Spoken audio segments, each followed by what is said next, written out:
Hello, future classes of Dr. Diane Gravely.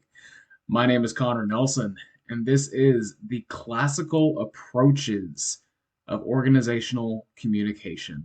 Let's get right into this. So let's start off with a quote by Helen Keller. I long to accomplish a great and noble task, but it is my chief duty to accomplish small tasks as if they were great and noble. I decided this was the best quote for this presentation because it actually captures some of the ideals of the organizational theories that we will be talking about when it comes to small tasks leading to much larger and greater tasks in the future. So let's start off with Fayol's classical management, Fayol's theory of classical management, rather. In this theory, we consider how management can best function and thrive within a highly structured work environment.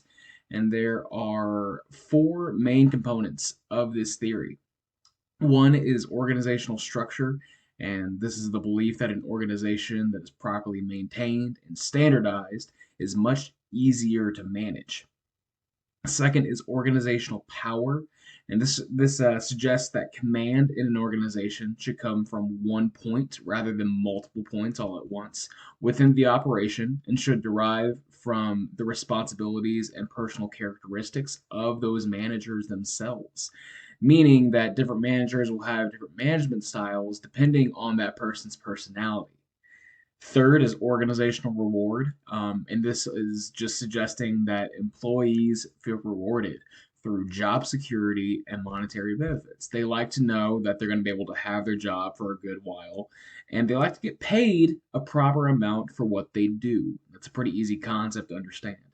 And fourth is organizational attitude, and this is what managers should suggest to their employees, and helps them see the whole organization as a whole. They are parts of a whole, adding to the benefits of the entire organization in the long run because of the small details of what they do.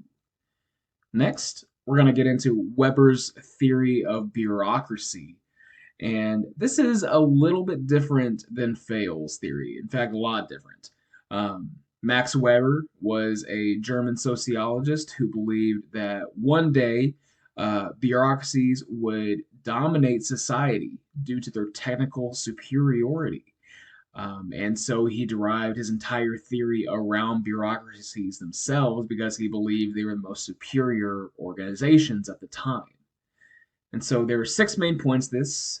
He believes that bureaucracies should have clearly defined hierarchy. Nobody should be confused on where order is coming from and where the authority is. There should be an equal division of labor, meaning that people need to do the job that is specified for them and not cross boundaries in that manner. There should be a centralization of power, which is similar to Fayol's classical theory, meaning that power should come from one point and not multiple. He also believed that bureaucracies should be closed systems, meaning they should not be able to be influenced by outside organizations, and they should have their own solitary way of doing things. Fifth is the importance of rules. The organization that thrives on rules is an organization that is able to run well because everybody is following the same guidelines and same protocols. And lastly is the functioning of authority. And this is where he describes, very similarly to Fayol's theory, that every manager should has different types of authority. There's charismatic, there's traditional, and there's rational legal. And depending on which one you adapt to your organization and apply as you need to. Lastly, we have Taylor's science theory of scientific management. And this is the micro level of organizational functioning. Taylor considers the relationship between the managers and the employees and what is the best way for that to happen. And so there's four main points of this. First is there is one best way to do every job.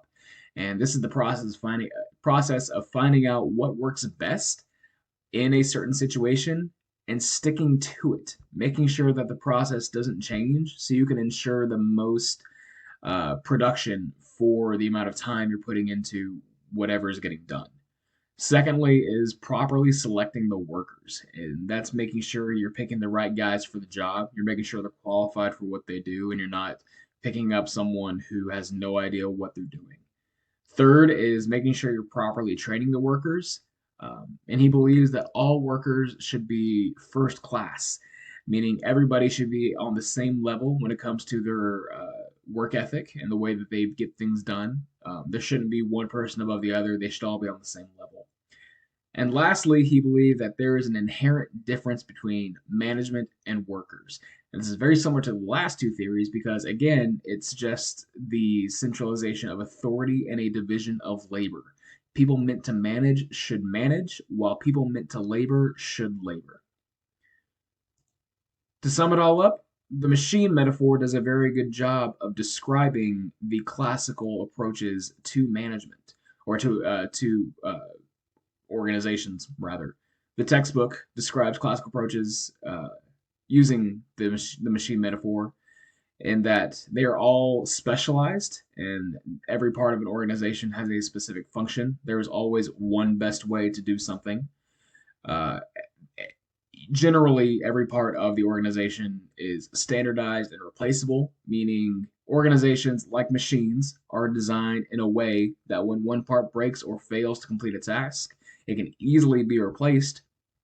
And lastly, organizations should be predictable, such that when something goes wrong, when there is a problem that is happening within some part of the organization, finding it and fixing it becomes a very easy task. And what better way to exemplify the machine metaphor than good old McDonald's, McDonald's, the Golden Arches themselves? McDonald's is an organization that thrives off of a standardization of procedures. They've been making hamburgers and fries and all kinds of meals for the past 70 years, and they've been doing it the same way since. They know where power comes from, they're centralized, they have proper division of labor, they exemplify every part of the machine metaphor in a very creative and sometimes delicious, sometimes sketchy way, depending on how you view McDonald's. And it really just ties up all these concepts together, making it a fully functional, not so much bureaucratic, but more along the lines of classical and scientific when it comes to relations of employees and managers and the way the organization functions as a whole. Thanks. I hope you all have an awesome semester.